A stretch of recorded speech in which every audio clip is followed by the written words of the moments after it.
L'homme a toujours cherché à comprendre le monde. Il a observé les étoiles, les marées, la faune et la flore. Néanmoins, le fonctionnement de son propre corps est pendant longtemps resté un mystère.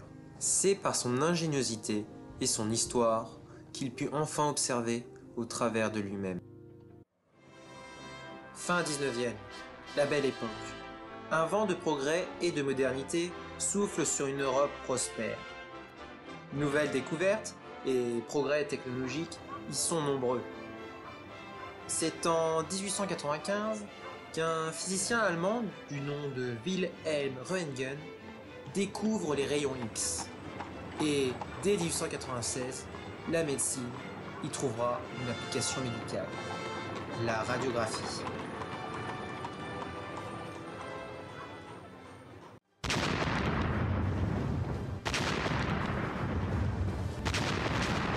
Cependant, c'est durant la Première Guerre mondiale que les techniques s'améliorent.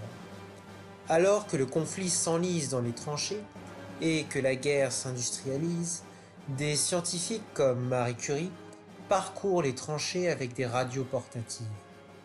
Ces dernières permettaient de repérer les fractures et les éclats d'obus et de balles et ainsi permettre aux médecins de mieux soigner les soldats blessés. Là, ça va se baser sur les rayons X, l'utilisation des rayons X pour la radiographie, et c'est l'absorption des rayons X par la matière. Donc ces rayons X vont traverser la matière et après, ils vont imprimer une plaque, comme pour la photographie, une plaque à l'arrière de l'objet traversé. Donc si par exemple l'objet a complètement atténué les rayons X, il n'y aura pas de marque d'impression de la plaque derrière. D'accord ? Donc on va notamment étudier plutôt les structures dures, on va plutôt étudier les os notamment avec les rayons X, mais également les poumons. C'est l'imagerie que l'on va faire en première intention pour rechercher une infection pulmonaire. Bien que cette technique soit quotidiennement utilisée dans les hôpitaux, elle n'est pas sans risque. En effet, une surexposition aux rayons X pourrait à long terme nuire à notre santé. Bien entendu, les rayons X peuvent présenter un danger, sachant qu'au cours de l'histoire des rayons X, qui remonte à 1895, il y a eu énormément de travail fait de radioprotection. Donc il y a deux aspects de radioprotection, la radioprotection du personnel et la radioprotection des patients. Donc on essaye justement, avec tous les problèmes de dose dont on peut entendre parler, on essaye de limiter l'utilisation de cette méthode d'imagerie, que lorsque c'est approprié, on va notamment les limiter chez les jeunes enfants et les femmes en âge de procréer. La radiologie constitue une avancée majeure pour l'observation du corps. Néanmoins, les images obtenues sont dans seulement 2 plans perpendiculaires et ne permettent donc pas de visualiser les tissus et les organes. L'apparition de l'échographie changera cela. L'échographie repose sur les mêmes principes physiques qu'une technologie militaire, le sonar. En effet, durant les 2 conflits mondiaux, les belligérants devaient débusquer un ennemi invisible, le sous-marin. Il faudra cependant attendre l'après-guerre pour voir apparaître les premières échographies. C'est la propagation des ultrasons à travers le corps et leur réflexion vers la machine pour analyser l'intérieur du corps humain. On va notamment l'utiliser pour explorer tout ce qui est abdomen, une échographie de l'abdomen pour une suspicion par exemple d'appendicite, ou on va l'utiliser également pour le suivi de la grossesse chez les femmes enceintes, pour l'évaluation du cœur. Voilà, c'est vraiment l'échographie pour l'analyse de tout ce qui est plutôt partie molle. Donc on a pu détecter des lésions au niveau du foie grâce à l'échographie. Mais l'échographie a permis également, grâce à une excellente résolution temporelle, on peut voir les images en direct, d'analyser le cœur, d'analyser les mouvements du cœur, et donc de dépister des pathologies cardiaques, comme un dysfonctionnement du cœur. Cependant, elle reste également limitée, comme on a vu la caractérisation des tumeurs. On peut voir une tumeur, on peut dire, tiens, celle-ci, elle est plutôt, on va dire, hypoéchogène, noire, celle-ci plutôt hyperéchogène, blanche en échographie, mais ça reste encore approximatif. L'IRM par la suite a apporté d'autres éléments qui ont permis d'avancer dans la caractérisation des tumeurs, d'avancer dans le type des tumeurs en fonction de leurs caractéristiques de signal et de différentes séquences qu'on a pu mettre en place, en faisant quasiment maintenant le diagnostic d'une tumeur, notamment on va dire au niveau du foie, sans avoir à piquer, sans avoir à faire un prélèvement de tissu au niveau du foie.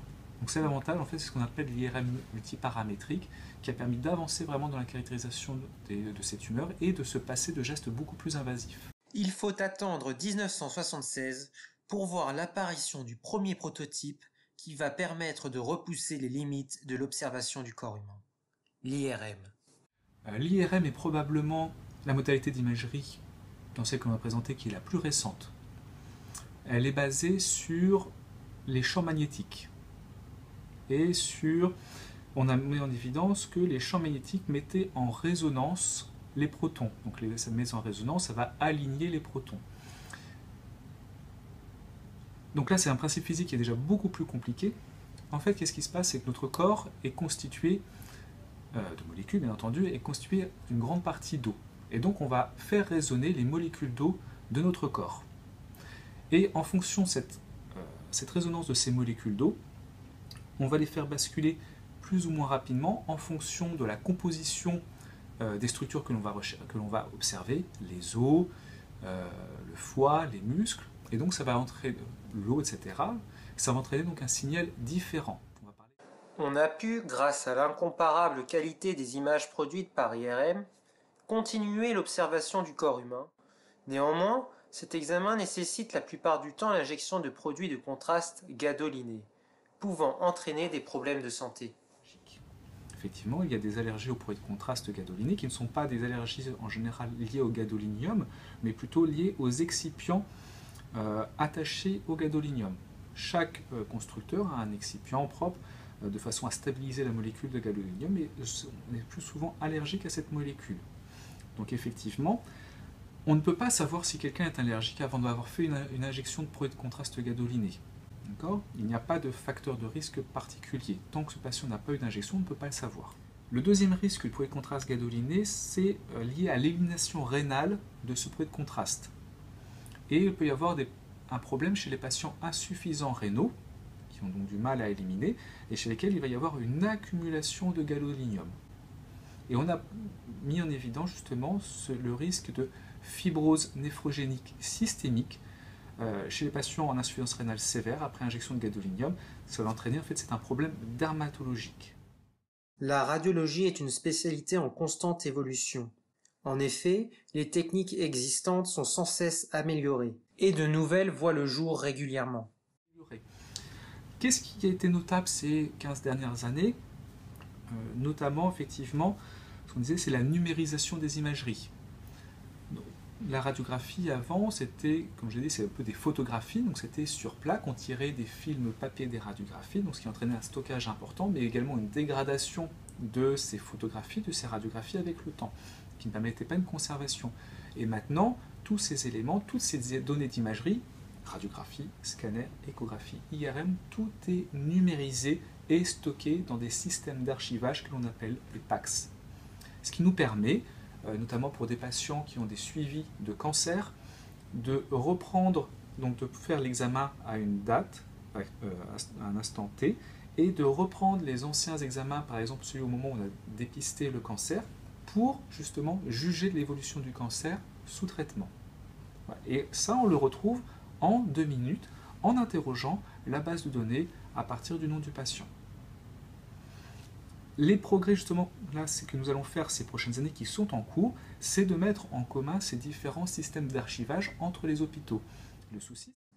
Il y a quelques années, les cabinets dentaires ont vu apparaître une nouvelle technique d'imagerie, le ConBeam. Les ConBeam ont été créés à la demande des dentistes qui, eux, au départ, n'étaient pas des demandeurs d'examen, ils devaient envoyer des examens aux radiologues, mais étant donné que la qualité d'image ne répondait pas à leurs besoins, ils ont vu et travaillé avec des sociétés, donc une société italienne, pour développer le ConBeam, qui est à la croisée des chemins entre l'imagerie de projection, c'est-à-dire les arceaux d'angiographie, et le scanner médical. Donc, les types d'imagerie utilisés au sein de ma gamme de produits sont de l'imagerie à rayon X, numérisée bien entendu. Ces produits sont développés pour faire l'investigation des tissus durs, donc le choix des rayons X est imposé il y a plusieurs années. Tous ces produits sont mis sur le marché pour aider au diagnostic dentaire, au diagnostic ORL, au diagnostic maxillofacial. Au niveau de la capture des écrans, des images, il y a une révolution qui est arrivée sur le Conbeam, ce sont l'arrivée des capteurs plans CMOS. Donc ces capteurs plans, qui ont remplacé les capteurs plans TFT, ont un intérêt primordial, c'est qu'ils ont une plus grande sensibilité au rayonnement X. Et donc on peut obtenir des examens avec moins de doses par rapport à des générations de systèmes d'il y a une dizaine d'années. Deuxième point, les algorithmes qui vont créer l'image maintenant sont capables de déterminer où se situe le métal ou non en bouche du patient et sont capables d'enlever les artefacts qui peuvent impacter le diagnostic du dentiste. Et ça, c'est très important puisque ça évite de refaire des examens aux patients. En plus de l'amélioration des techniques des machines et des logiciels existants, on voit de plus en plus l'apparition de l'intelligence artificielle dans nos sociétés.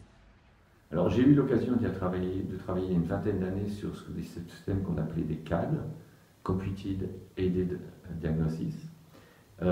Ces CAD étaient capables de faire du diagnostic de cancer du poumon ou cancer du sein.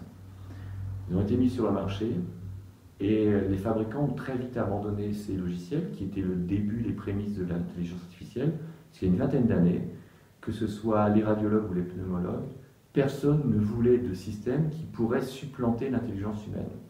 On partait du postulat qu'une machine ne pouvait pas apprendre. Maintenant, la tendance s'est inversée. C'est-à-dire que ce sont les dentistes, les radiologues, qui nous demandent de mettre en place des systèmes d'intelligence artificielle pour les aider dans l'acte diagnostique. C'est-à-dire avoir la capacité de pouvoir les assister, de pouvoir voir ce qu'un être humain ne va pas pouvoir interpréter. Et comme je viens de le dire à l'instant, la tendance change. On le voit dans le monde actuel, l'intelligence artificielle est partout, elle arrive dans le milieu médical. Depuis peu dans l'histoire de l'univers, une espèce s'est mise à créer, bâtir, construire, innover. Cette espèce étoffe son savoir pour l'appliquer afin de se protéger et d'améliorer ses conditions de vie. L'évolution des technologies humaines progresse toujours plus rapidement, nous permettant de soigner des pathologies jadis incurables, d'atteindre des lieux jadis inatteignables et de tenter d'améliorer chaque jour un peu plus la vie des hommes. À quel point ces technologies évolueront et jusqu'où conduiront-elles l'humanité ?